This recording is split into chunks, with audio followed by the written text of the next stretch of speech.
Quand on parle de tendinite du coude, on parle d'épicondylite ou d'épitrocléite. Il y en a qui appellent ça le tennis elbow, le golfer's elbow. C'est une inflammation ou une douleur plutôt qui arrive là où les tendons s'insèrent dans l'os au niveau du coude. Donc, il y a un petit bout d'os ici qui s'appelle l'épicondyle et les muscles qui viennent s'insérer là, tout simplement font mal.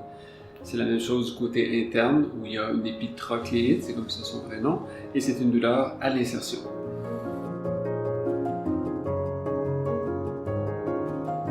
La plupart du temps, ça survient sans qu'il arrive quoi que ce soit. On parle de mouvements répétitifs, d'efforts, de sport, c'est pour ça qu'on parle du tennis elbow, du golf elbow, une douleur qui apparaît progressivement habituellement. Les symptômes, habituellement, c'est perçu comme une douleur, surtout lorsqu'on veut saisir quelque chose et faire un geste d'effort. Par exemple, si je veux soulever un sac ou encore un coup au golf, on va sentir la douleur au niveau de l'insertion exactement au coude, là où ça s'insère sur l'os. C'est rarement, quand c'est très aigu, on va avoir une douleur au repos, ou même la nuit. C'est plus rare. Juste ouvrir des trous, ça me faisait mal, puis ça montait même dans l'épaule.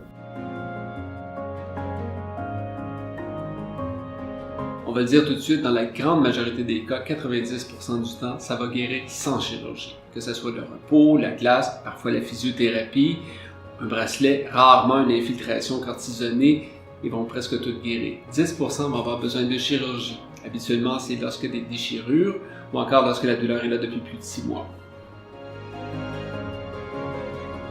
La chirurgie que je fais se fait sur une anesthésie locale, un peu comme chez le dentiste. On fait juste injecter et rendre la peau insensible et on peut faire la chirurgie. Alors on va au niveau de l'insertion tendineuse, on la détache un peu plus, on enlève le mauvais tendon et on réinsère avec le tendon qui est juste à côté et qui est normal. La chirurgie, bon, je suis arrivé à l'Institut, on m'a opéré, ça a très bien été.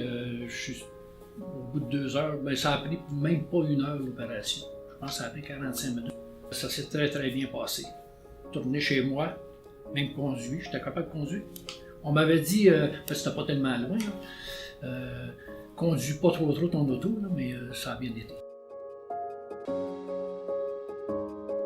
Immédiatement après la chirurgie, les gens doivent bouger. Il n'y a pas d'immobilisation. On les encourage à utiliser leurs mains pour les choses de la vie courante. Ils doivent simplement commencer à faire des efforts, soulever des charges, 6 semaines environ après la chirurgie.